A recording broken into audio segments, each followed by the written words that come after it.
Hello everyone, I'm Kathleen Pelly. Welcome to the special Omnibus edition of Journey with Story. And in this special Omnibus episode, you can listen to all 4 stories for this month, one after the other. And just so you know, there will be no special intro for the individual stories, no added details and no shout-outs. If you want to hear all of those, then you need to go and listen to the individual episode and not this version. Got it? Oh, mums and dads and grown-ups, you can download some free colouring sheets at www.journeywithstory.com. Thanks again to all of our listeners from all around the world who keep sending us your drawings and your letters. So many of you wonderful mums and teachers tell us how much your little ones are enjoying the stories they hear on our podcast. We love to hear that. And if you have not already rated or reviewed this podcast, we would really appreciate it if you took a moment to do that, as it really helps our outreach. Thanks ever so much. And thanks to all of you who have been entering our contest for a Zoom author's visit to your classroom. We will be announcing the winner very soon. Let's take an omnibus journey with story. Let's take a journey with The Scroobius Pip by Edward Lear. The Scroobius Pip went out one day when the grass was green and the sky was grey. Then all the beasts in the world came round when the Scroobius Pip sat down on the ground. The cat and the dog and the kangaroo, the sheep and the cow and the guinea pig too. The wolf, he howled. The horse, he neighed. The little pig squeaked, and the donkey brayed. And when the lion began to roar, there never was heard such a noise before. And every beast, he stood on the tip of his toes to look at the Scroobius Pip.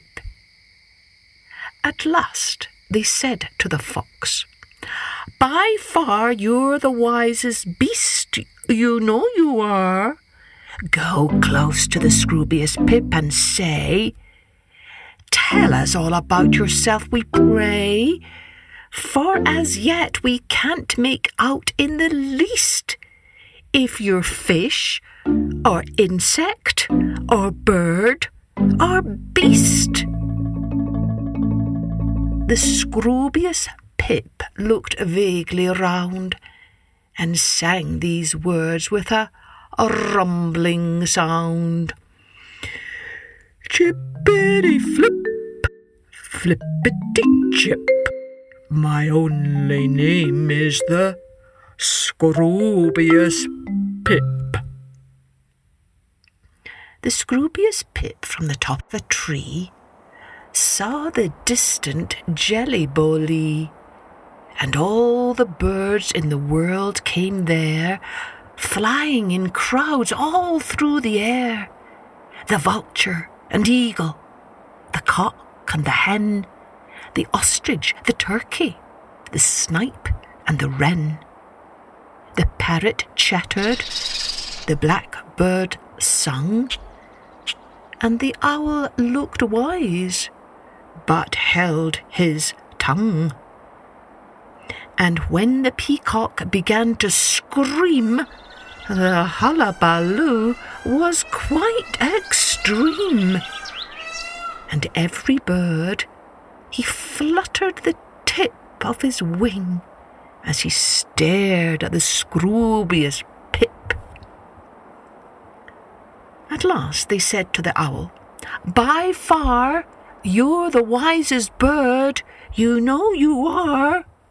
Fly close to the Scroobius Pip and say, Explain all about yourself, we pray, for as yet we've neither seen nor heard if you're fish or insect, beast or bird. The Scroobius Pip looked gaily round and sang these words with a chirpy sound. Jippity-flip, flippity-chip, my only name is the Scroobius Pip. The Scroobius Pip went into the sea by the beautiful shore of the Jelly-Bully. All the fish in the world swam round with a splashy, squashy, spluttery sound. The sprat, the herring, the turbot too, the shark, the sole, the mackerel blew, the flounder sputtered, the cuttlefish huffed, the lovable, fluffable puffer fish puffed, and when the whale began to spout, they gave a redoubling, bubbling shout, and every fish he shook the tip of his tail as he gazed on the Scroobius Pip. At last they said to the whale, "By far you're the biggest fish, you know you are. Swim close to the Scroobius Pip and say, 'Tell us all about yourself, we pray, for to know from yourself is our only wish. Are you beast or insect, bird or fish?'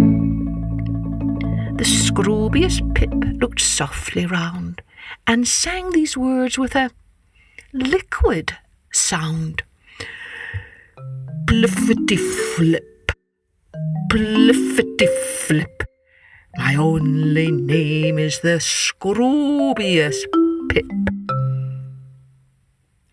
The Scroobius Pip sat under a tree by the silent shores of the Jelly-Bully. All the insects in all the world about the Scroobius Pip entwhirled. Cicadas and beetles with purple eyes, gnats and pestilential flies, grasshoppers, butterflies, spiders too, wasps and bees and dragonflies blew. And when the gnats began to hum, the firmament bounced like a dismal drum, and every insect curled the tip of his snout as he looked at the Scroobius Pip. At last they said to the ant, "By far you're the wisest insect, you know you are. Creep close to the Scroobius Pip and say, 'Tell us all about yourself, we pray, for we can't find out and we can't tell why. If you're beast or fish or a bird or a fly.' The Scroobius Pip turned quickly round and sang these words with a whistly sound. Whizzipy-whip, whizzipy-whip, my only name is the Scroobius Pip. And all the beasts that walk on the ground danced in a circle round and round, and all the birds that fly in the air flew round and round in a circle there, and all the fish in the Jelly-Bully swam in a circle about the sea, and all the insects that creep or go buzzed in a circle to and fro. And they roared and sang and whistled and cried, till the noise was heard from side to side. Chippity-tip, chippity-tip, its only name is the Scroobius Pip.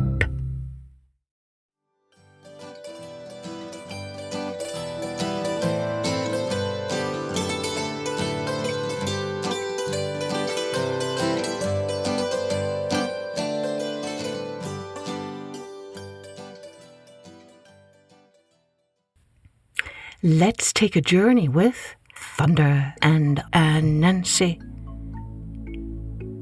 There had been a long and severe famine in the land where Anansi lived. He had been quite unable to obtain food for his poor wife and family. One day, gazing desperately out to sea, he saw, arising from the midst of the water, a tiny island with a tall palm tree upon it.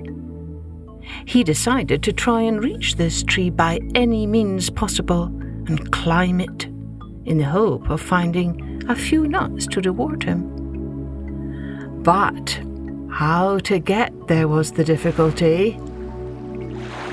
However, when he reached the beach, he found his answer, for there he discovered an old broken boat. It certainly did not look very strong, but still, Anansi thought he would try his luck. His first 6 attempts were unsuccessful. A great wave dashed him back on the beach each time he tried to put off into the water. But Anansi persevered. He did not give up. And finally, on his 7th attempt, he succeeded in setting off into the water. When he reached the palm tree, he tied the boat to its trunk that grew almost straight out of the water, and then he climbed up toward the nuts. Plucking all he could reach, he dropped them one by one down into the boat. To his dismay, every one missed the boat and fell instead into the water, until only the last one remained. This he aimed even more carefully than the others.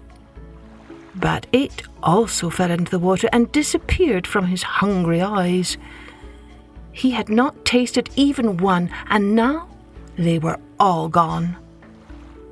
He could not bear the thought of going home empty-handed, so in his despair, he threw himself into the water too. To his complete astonishment, instead of being drowned, he found himself standing on the sea bottom in front of a pretty little cottage.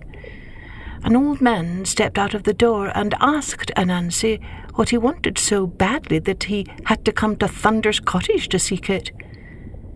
Anansi told his tale of woe, and Thunder listened, nodding and smiling and saying how sorry he was to hear of all Anansi's troubles. Then he went back into the cottage and fetched a fine cooking pot, which he presented to Anansi, saying, "Now you need never be hungry again, for this pot is a magic pot and will always give you enough food to feed you and all your family." Anansi could barely believe his good fortune, and he thanked the old man profusely before setting off for home. Once inside the boat, Anansi could not wait to try out this magic pot. "Pot, pot, what you used to do for your master, do now for me." And lo and behold, a huge feast appeared before him. Anansi gobbled it all up, and then set off for his home. On reaching land again, his first thought was to run home and give all his family a good meal from his wonderful pot.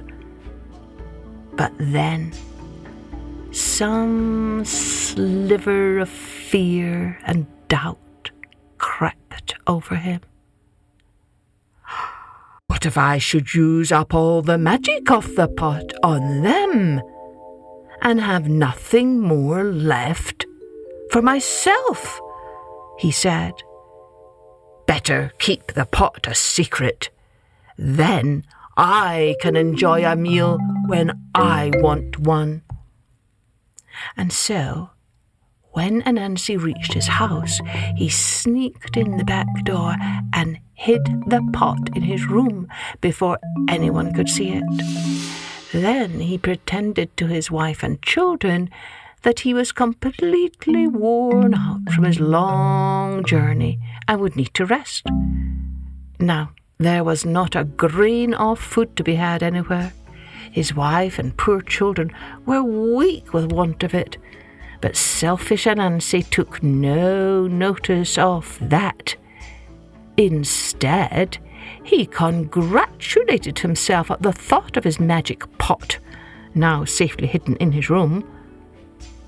From then on, Anansi just crept into his room whenever he was hungry and enjoyed a tasty meal. Meanwhile, his poor family got thinner and thinner, while he grew plumper and plumper. After a while, his family began to suspect that something was not right, and they determined to find out what was going on. Now, the eldest son, Sin, had the power of changing himself into any shape he chose. So, he took the form of a tiny fly and accompanied his father everywhere. At last, Anansi, feeling hungry, entered his room and closed the door. Next, he took the pot and had a fine meal. Having replaced the pot in its hiding place, he went out, pretending to look for food. As soon as he was safely out of sight, Sin fetched out the pot and called all his hungry family to come at once. They had a good meal, as good a meal as their father had had, and when they had finished, Mrs. Anansi, to punish her husband, said she would take the pot down to the village and give everybody a meal. This she did, but alas, in working to prepare so much food at one time, the pot grew too hot and melted away. What was to be done now? Anansi would be so angry. His wife forbade everyone to mention the pot. In a little while, Anansi returned ready for his supper, and, as usual, went into his room, carefully shutting the door. He went to the hiding place. It was empty. He looked around in dismay. No pot was to be seen anywhere. Someone must have discovered it. His family must be the culprits. He would find a means to punish them. Saying nothing to anyone about the matter, he waited till morning. As soon as it was light, he started off towards the shore where the old boat lay. Getting into the boat, it started of its own accord and glided swiftly over the water, straight for the palm tree. Anansi attached the boat as before and climbed the tree. This time, unlike the last time, the nuts almost fell into his hands. When he aimed them at the boat, they easily fell into it, not one as before, dropping into the water. He deliberately took them and threw them overboard, immediately jumping after them. As before, he found himself in front of Thunder's cottage, with Thunder waiting to hear his tale. This he told. The old man nodded and listened as before, saying how sorry he was to hear of Anansi's troubles. This time, however, he presented Anansi with a fine stick and told him, "Do not worry. This is a magic stick, and it will give you just what you need." Again, Anansi thanked the old man profusely and went on his way. He could scarcely wait till he got into the boat, so anxious was he to try the magic properties of his new gift. "Stick, stick," he said, "what you used to do for your master, do for me also."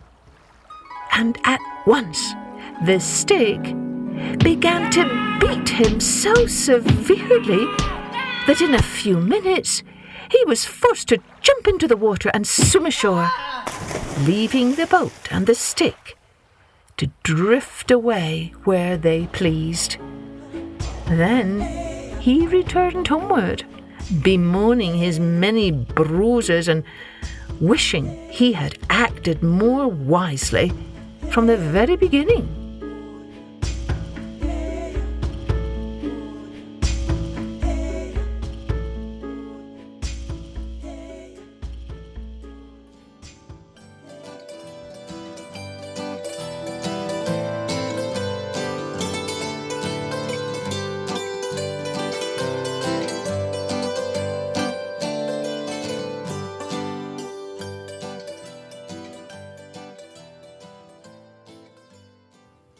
Let's take a journey with Chief 5 Heads.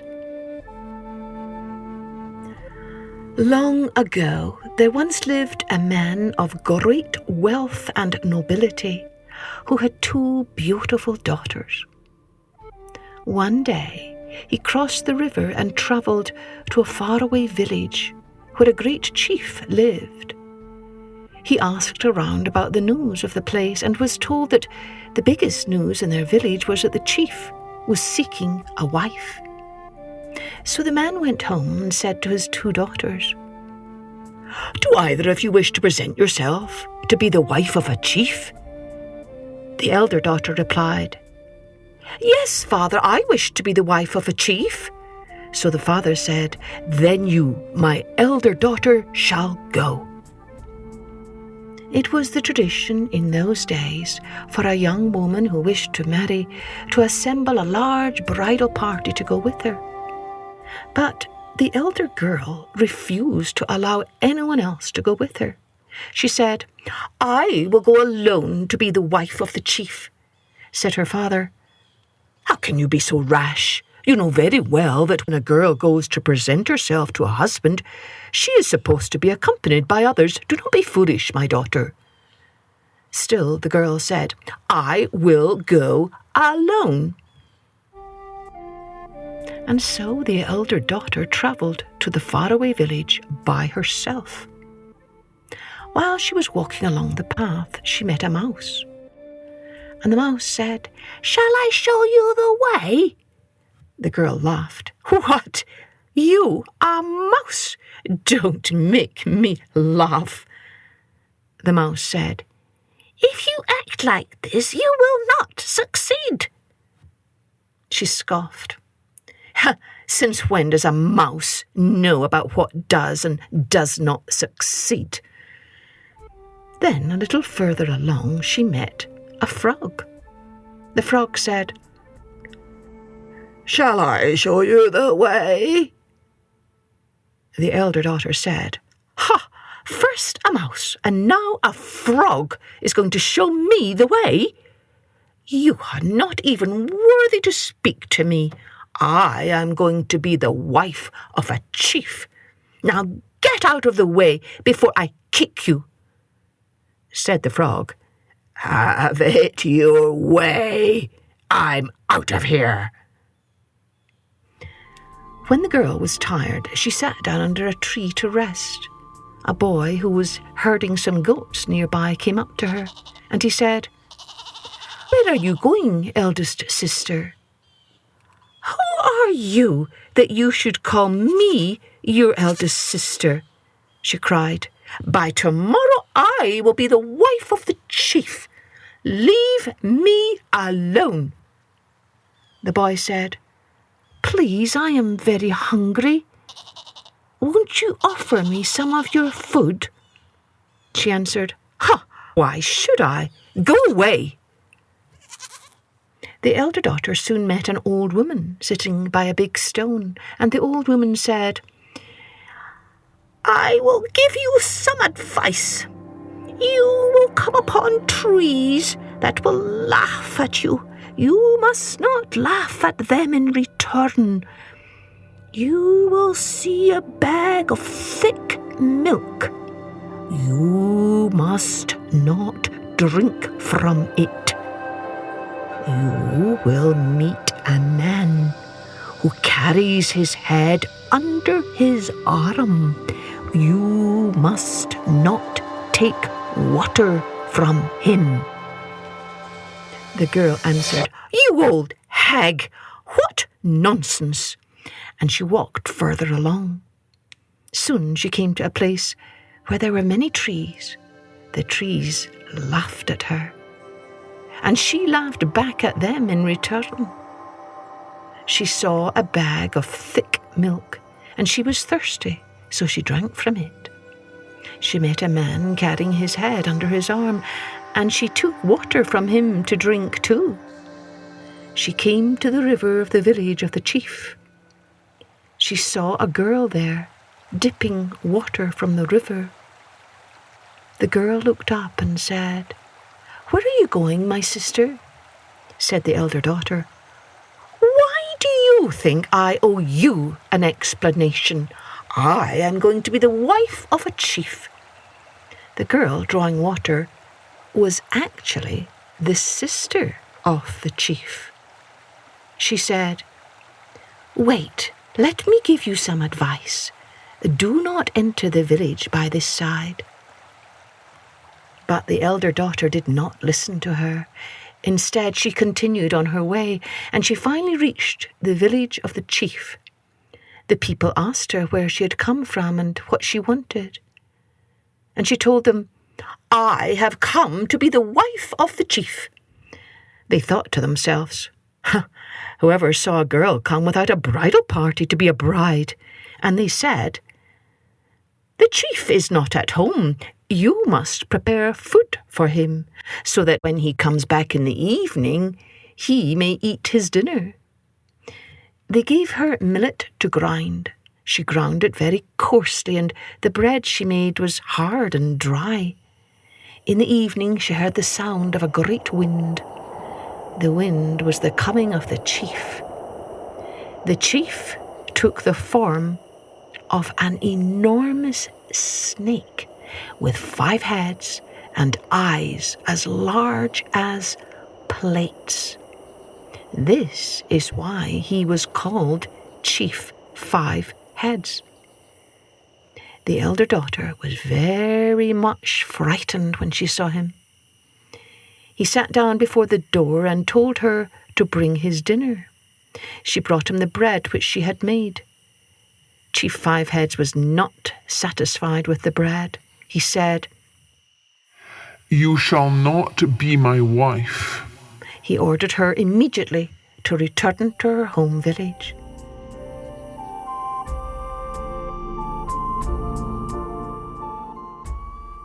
After the elder sister returned home, the younger sister said, "Father, may I also present myself to be the wife of the chief?"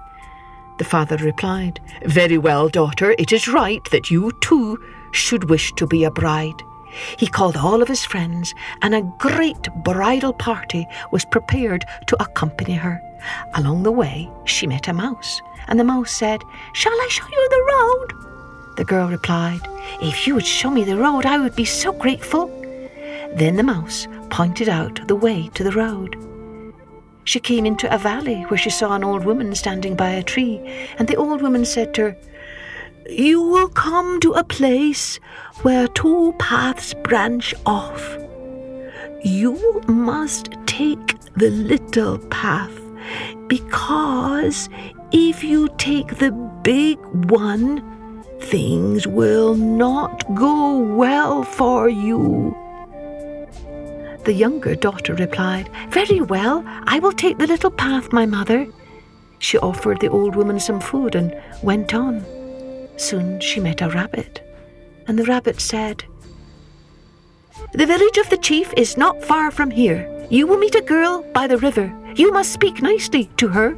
They will give you millet to grind. You must grind it well. When you see your husband, you must not be afraid." She said, "I will do as you suggest, Rabbit. Thank you." At the river, she met the chief's sister carrying water. The chief's sister said, "Where are you going?" The younger daughter replied, "This is the end of my journey." The chief's sister asked, "Why have you come?" The maiden replied, "I am here with a bridal party." The chief's sister said, "I see. "But won't you be afraid when you see your husband?" said the younger daughter. "I will not be afraid." The chief's sister pointed out the hut in which she should stay. Food was given to the bridal party, and the mother of the chief gave millet to the younger daughter, saying, "You must prepare food for the chief. He is not here now, but he will come back in the evening."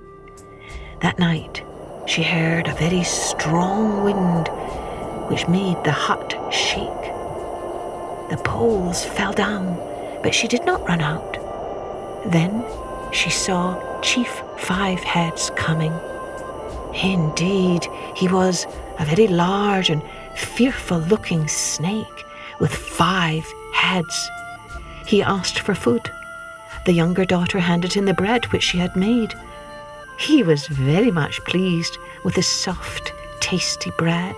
He said to her, "I can tell what happens at all time in this place, for it is I who was the mouse and the rabbit, and I was even the old woman. I have seen that you are good and careful and kind. Will you be my wife?" Then Chief Five Heads turned into a handsome young man. He took the younger daughter by the hand, and from that day they lived in great joy and peace.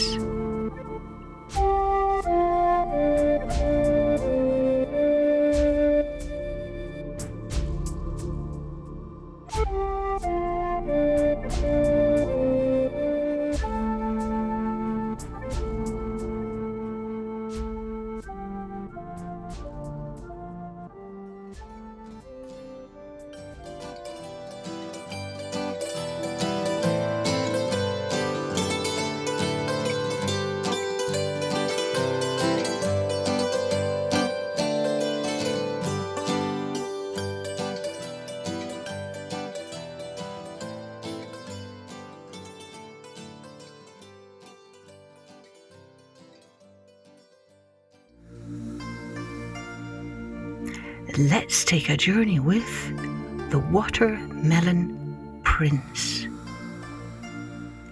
Many, many years ago, there was a huge storm in Vietnam. Strong winds blew across the land. Palm trees bent down to the ground, and the roofs flew off some homes and buildings. The storm was even worse in the ocean. The waves crashed wildly. There was one little boat that was stuck out in the middle of the ocean, where it was thrown around in the big waves, and suddenly there was an incredibly strong gust of wind, and the boat crashed into a big rock. The boat was destroyed, and all the people on board died. Everyone except for one little baby. Miraculously, the little baby survived. The baby was in a small basket, and the basket floated on the water all through the storm. The waves carried it up onto the beach. The next day, a woman was walking on the beach, and she heard the cries of a baby.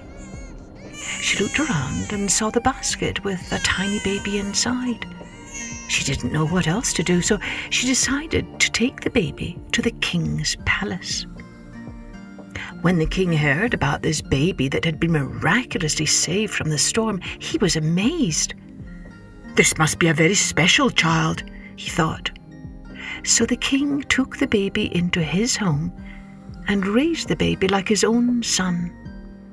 The king called him Prince Tiem. The king already had a few other children, but this child seemed extra special, so the king always treated him very well. The king seemed to love Prince Tiem even more than his other children. Prince Tiem grew up into a very wise, strong man. The king often asked Prince Tiem for his advice when he made important decisions, because Prince Tiem always had good ideas and solutions to problems. When Prince Tiem turned 20 years old, the king arranged for him to get married. The king planned a huge celebration for their wedding. It was a very fancy and expensive wedding with delicious food and beautiful decorations. The king's oldest son became very jealous. The king had spent much more money on Prince Tiem's wedding than on any of his other children's weddings. The oldest son was worried that maybe the king would name Prince Tiem as his successor when he died. But the oldest son thought that he should be the successor. He was the king's firstborn child. He should be the next king, not Prince Tiem. So the oldest son made a plan. He paid a large sum of money to some of the king's servants, and he told them to spread rumours about Prince Tiem. The servants did what he asked.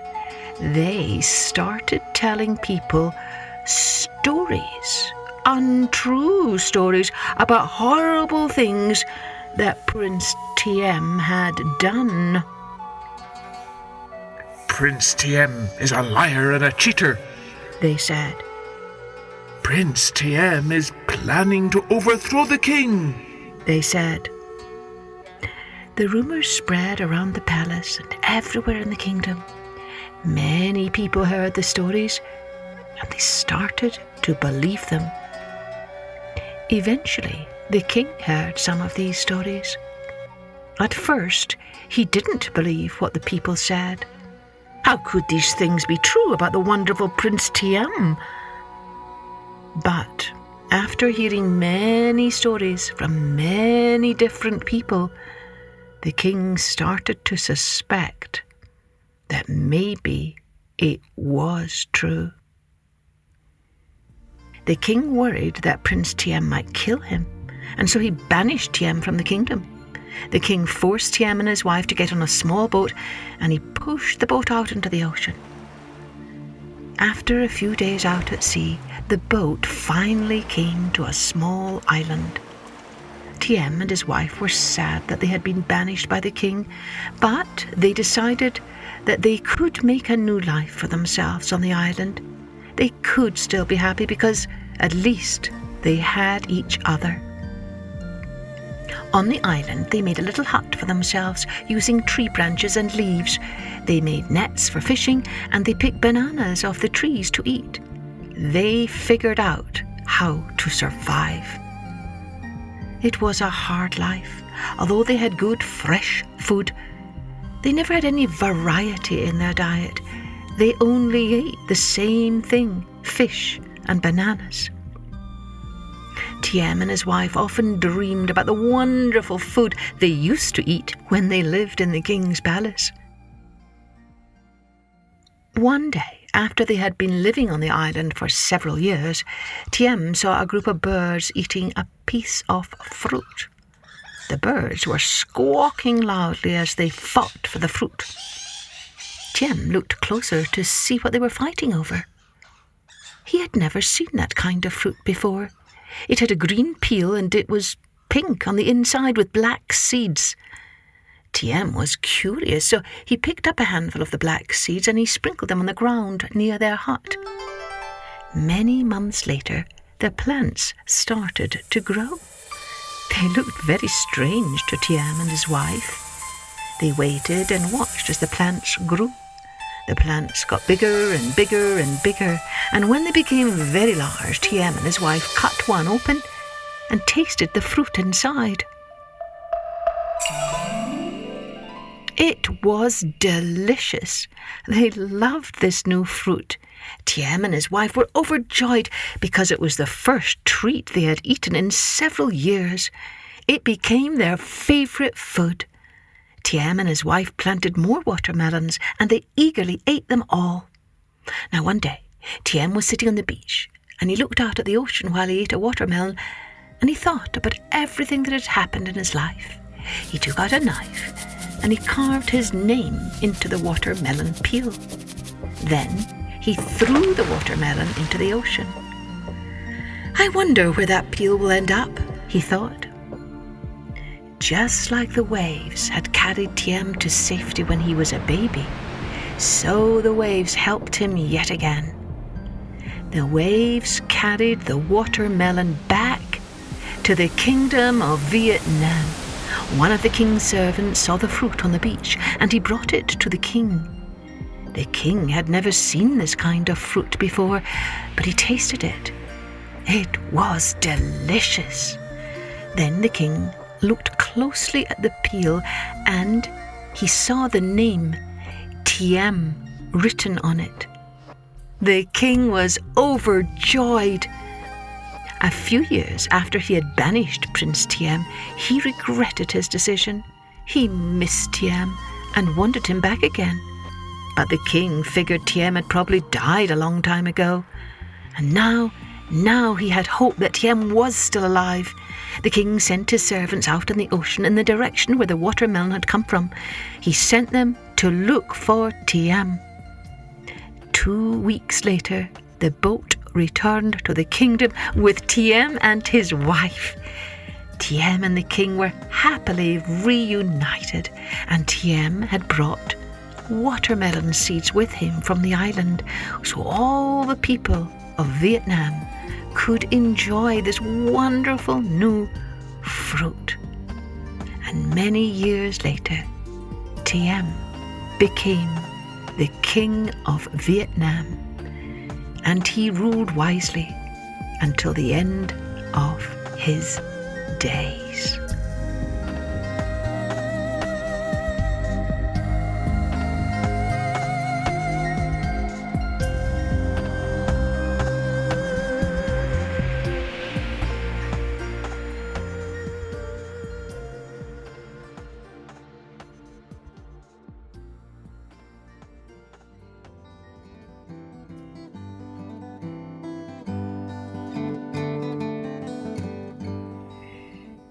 I hope you enjoyed that special Omnibus edition of Journey with Story. And if you're looking for some ideas for further follow-up activities, maybe you can discuss what the story souvenir was for each story. Remember, the story souvenir is just that little glimmer of truth about what it means to be human and live in this world. Maybe you can make a drawing of your favourite episode and send it to me on Instagram at Journey with Story or on our website. Oh, and another activity that a lot of mums have shared with me their kids like to do is after listening to an episode a few times, children like to act it out. So you could get your brothers or your sisters or your friends together and put on a little play for your mums and dads to lighten their day. Oh, and mums and dads, you can get some other ideas for activities and storytelling resources from me if you sign up for my newsletter at www.journeywithstory.com. And if you subscribe to our Patreon page, you can enjoy even more perks and resources. Here's to stories aplenty that fill our hearts with grace and goodness, hope and light, so that we remember, as my favourite poet says, all shall be well. All shall be well, and all manner of things shall be well. Be well, my friends, be well, and join me next time for Journey with Story.